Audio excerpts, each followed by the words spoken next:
Hey guys, it's the Plant Doctor here. We're doing something a little bit different today. Most of our videos here on the channel are outdoor related, grass and shrubs and how-to videos and product reviews. Had a friend reach out to me, lives in a condo, inner city Atlanta. So hey, do a video for us on some indoor plants. And so this is what this is about. We're going to do a comprehensive review or a beginner video for succulents. So I have 3 succulents here. We're going to talk about how to care for succulents, how to select a succulent when you go to the garden center, how to plant a succulent. We're just going to cover it all. So I have 3 succulents here. The first one I want to show you here is going to be Grapsticedum. This cultivar is Copper Glow. Just a beautiful little plant that has some bronze or copper tinges in the leaf color. Just a really nice specimen. The second one that we're going to look at is Carusula. So that's the genus. And so Carusula is going to be a plant that gets a little bit taller than the other 2 that we're going to use. So this one, when we put our pot together, will be the one that we put in the middle. And then our last one. So this is porcelain plant. And so this porcelain plant here has some nice bluish hues to it.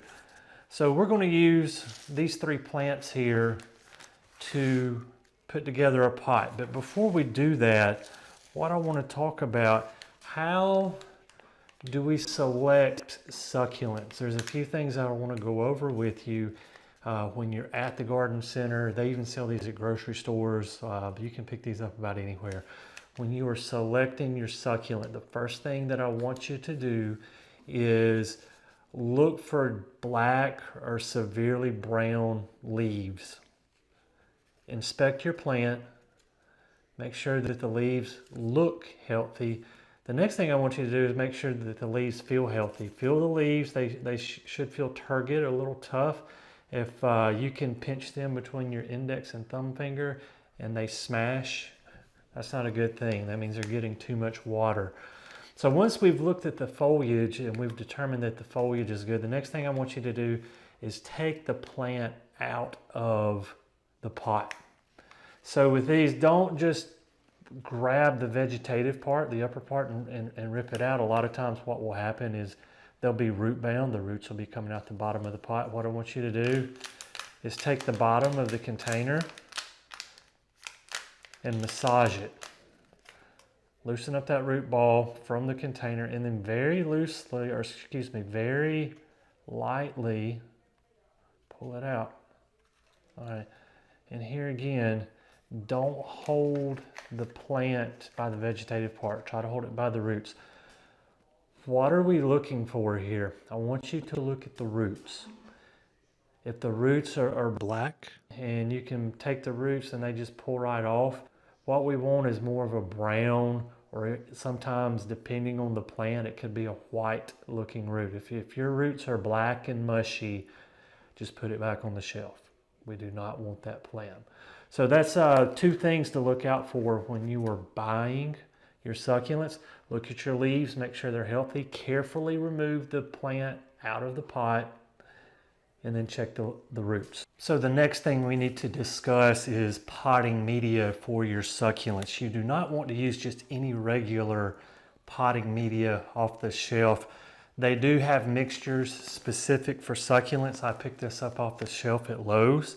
I'll do my best to leave a link down in the description below so you can get this mailed directly to your house. If you're looking for an organic solution, there's plenty of organic mixes out there as well. I'll look some up and have some organic mixes that I would recommend for your succulents. But the mixture for all your succulents are going to be the same. A lot of your potting mixes, traditional potting mixes, will have lots of peat. Peat is really good for holding moisture. But with succulents, that's not what we're looking for. We want something that we're going to define as moist, but very well drained. So it's going to hold a little bit of water for a little bit, but it's not going to remain saturated for very long at all. It's going to dry out relatively quickly. So the composition of your potting mix is imperative for your succulents. We want something that's well drained. This particular mix here, if I'm not mistaken, is a lot of pine bark. There's some sand in it. There's a little bit of vermiculite and perlite in it. And with it being Miracle-Gro, there's also just a little bit of fertilizer. I saw a few of the preels in it earlier. There's a few fertilizer preels in here too. That is a selected blend for succulents. While we're on the topic of soil media, we need to talk about fertilizers as well for succulents. These do not need a whole lot of fertilizer at all. Whatever you do, don't put like liquid Miracle-Gro on your succulents, because that is way too much of a nitrogen load for your succulents. They want very little, if any, fertilizer. A lot of the soil medias that I'm going to recommend down in the product description below, they have a blend already in them specific for your succulents, just like the Miracle-Gro here. But here again, it's very, very small. The guaranteed analysis on this is like 1% nitrogen. So there's very little nutritional input within the media. You don't need to add nutritional inputs, because succulents do not need excessive amounts of nitrogen, say like with your traditional summer annuals or a hanging basket that you would put on your front porch. Okay, so let's plant some succulents. Now that we have talked about the 3 plants we're going to use, we've talked about the characteristics we're looking for in terms of the healthy foliage, healthy roots. We've talked about the correct media to use for your succulents.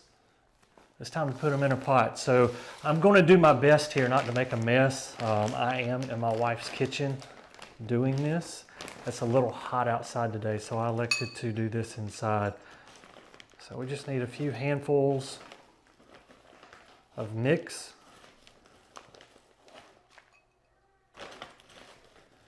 And this soil mix is very sandy. I can feel the grit in it.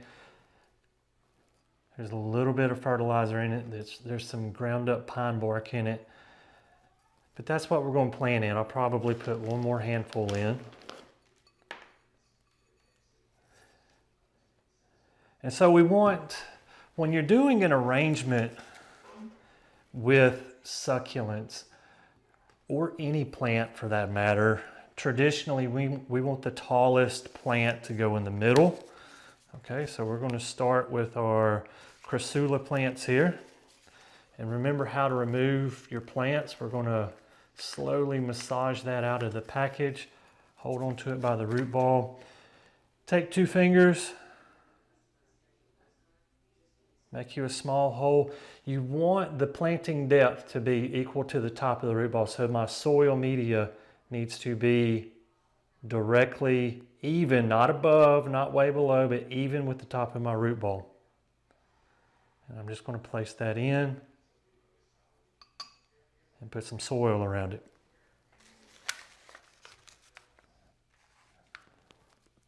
I'll probably do one more here. This is a rather large pot. So we'll take another one and we'll put it in. I'm going to go around the middle of my pot with these beautiful bronzed colored copper glows.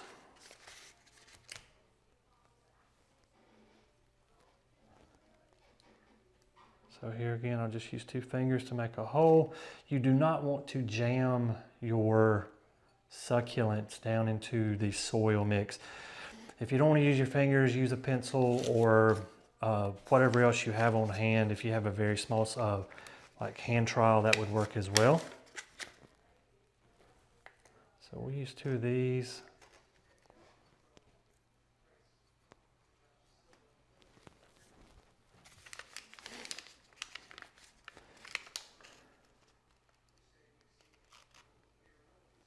And then we'll use a handful of these porcelain plants, 2 or 3 of these porcelain plants. We'll go around the edge with those.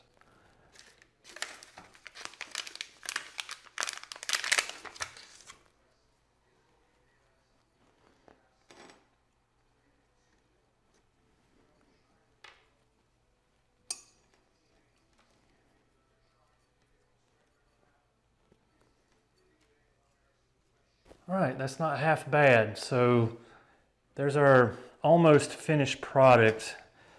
And what I'll do with this is just for decoration. There is no nutritional value here. This is not for plant health. I just like the way it looks. I have some moss here. Again, I'll try to leave a link in the product description. And wherever I have little spaces where the soil media is showing, we're just going to add some moss in there just to cover up the soil.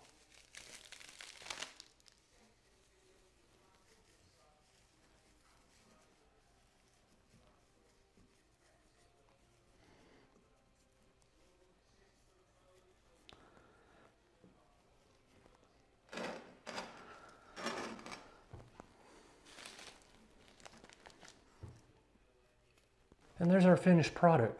I think it turned out really nice. Now that we have it potted up, let's talk about how we're going to take care of and water this pot so that we are successful moving forward. So we've moved over to the sink here because most people, I realize, they're going to water their succulents at the sink. They're going to take their pot, walk it to the sink, water it, and then put it back wherever they decide to put it. So let's talk about the correct way to water. Believe it or not, it does matter a lot with your succulents about how you water and how often you water. So the first thing I want to go over is flow rate. This is too much water. That's too much water flow. So if you have an adjustable faucet like this one, I can hit this, I get more of a spray. That's still too much force. But I'm going to dial it back just so that it's on about like that. Then what I want to do is just thoroughly water. I'm going to rotate this around, thoroughly water the succulent. And I'm starting to have water come out of the bottom. That's more than enough water. Okay, now then, how often do we water these succulents? I'm going to let this completely dry out. So I'll take my fingers and I'll take a finger, run it down the length of the pot. My finger is about the depth of the pot. And when it's dry at the bottom, I'll re-water. You can water these too much. You'll give them root rot. You'll start to see leaves turn brown, black. They'll get mushy, they'll fall off. Do not water these too much. In terms of frequency, be careful with your force on your water and also water temp. Don't water with hot water and do not water with really cold water as well. If you can get your water lukewarm or room temperature, you'll be doing a whole lot better with these plants. A pro tip with your succulents, if you're using a pot that has the little water catch basin on the bottom and you have excessive water in the catch basin, you can take a paper towel and fold it in quarters or halves or eighths or whatever, and then stick it down in there and you can wick that excess water out. So if you have this on a table or a windowsill and it's starting to overflow a little bit, no worries, grab your paper towel, wick that out, and it will eliminate you having a water ring on whatever piece of furniture you have your succulent pot on. So the last thing that we need to discuss is where to place our pot. Really, any room that has a window to the outside will suffice. These do really well in windowsills if you can just get it close to a window. You don't want a lot of direct sun. You do want to keep it in a shady location. What I'm going to do with this pot is actually put it on this table. I'm going to clean up the dining room table. There's a big double frame window over here that gets great morning sun. As long as we open those blinds up, this will thrive in this particular environment. Guys, as always, thank you for watching The Plant Doctor, and until next time, happy gardening.